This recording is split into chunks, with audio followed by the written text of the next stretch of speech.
Now then, people, welcome back to the Just Joe Football Show, and it's time for another transfer update. It is Friday, the 29th of July. I hope you are all doing well. Of course, before we get into the video, please like the video, subscribe to the channel, get your comments in, and of course, hit the notification bell. I will be live tonight with some Premier League guests at 8:30, just looking at the latest transfer news around the Premier League, and of course, previewing the Charity Shield between Liverpool and Manchester City, which I will be doing a watch along for, along with the friendly game that's now been moved to 6:45 on Sunday due to the Women's World Cup final, England versus Germany, with of course going to lose on pens to Germany. It's just written in it. But hopefully the women can bring European glory home.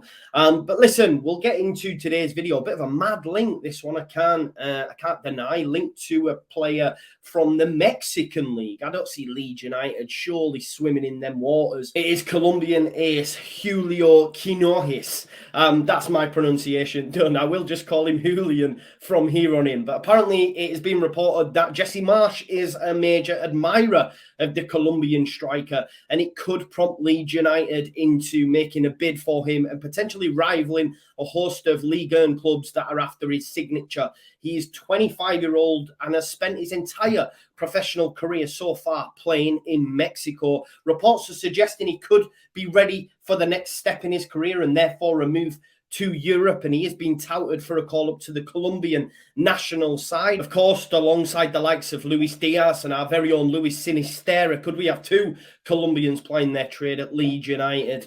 Listen, he played 31 times last season for Atlas, scoring 11 goals and has 6 assists. Apparently, the team in France majorly chasing him is Strasbourg, and they want to make a move for him, but are fearful of rivals Leeds United coming in for him in the law of the Premier League.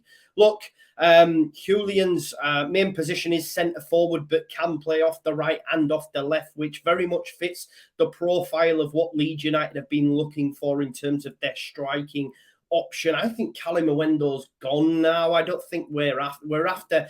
Maybe, we were after CDK, who can play anywhere. We were after Martin Terrier. I hope that is the one now. He would be the one I would most like to come in, even over Cali. But then if not, we have been linked, as I say, to Julian Quinones. So it makes sense that he can play a variety of positions off the right, off the left, or, of course, majorly through central areas, which is where, of course, Leeds United need to strengthen, you would argue, especially in the centre-forward area. Now, he is under contract with Atlas. He only joined them last summer and has a contract until 2026. So what does that mean in terms of a transfer fee? I'm not too sure. Look, I'm not overly convinced Leeds United are really going to pluck someone from the Mexican League and expect them to do it in the Premier League. I'm not too sure. Listen, his current market value is 4.5 million.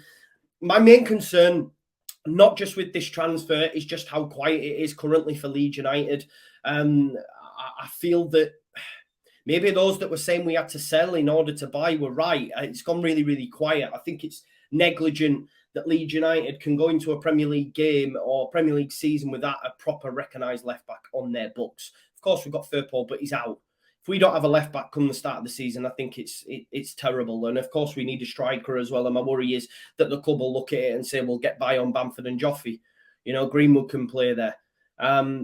It's a little bit of a worry. Maybe the club were looking to move Jack Harrison on with a hope of them replenishing the squad with that money, because it's gone very quiet, and the more players we're linked to, the lesser the transfer fees seem to become. Look, it is a bit of a wild link, Julian Quinones. I can't really see it happening, but it's one that's been mentioned and touted out, so I thought would give my opinion on it. I'm more concerned that the profile of players we're currently being linked to and the transfer value they're worth. Of course, you can go out and get a player that's not a lot of money. We've seen that with Rafinha for 17 million, but much like them that said at the start that I didn't go along with, we had all these category A targets and we're suddenly chasing C and Ds. We can't seem to get them number one targets over the line. I'm very happy with the business that's been done so far. I'm just concerned how quiet it is right now. If we do need to move players on in order to replenish the squad, I'd move Rodrigo on. That'd be my personal opinion. Even I'd take it a snip, 10 million, get his wages off the book, and then look to buy a left back and a striker with that. I don't know. We'll have to wait and see. But listen, Join me later on for a Premier League chat. I've got some Premier League guests, of course, looking at the Charity Shield. I'll be doing that game on Saturday, the Leeds game on Sunday. It's going to start getting busy on the channel, of course, because the Premier League season is about to kick off. Please get your notifications on, subscribe, like this video, and give me your thoughts on this link to Julian Quinones. Do you think Leeds United would buy a striker from Mexico? And just tell me your overall concerns, because I get the feeling the general consensus is people are starting to worry now that we're not going to do any more business. And even I'm starting to side with that. And it's a little bit concerning. But listen, just got to keep the faith, haven't we? As always, like the video, subscribe to the channel, get your comments in, hit the notification bell, and I'll see you in a bit. Peace out.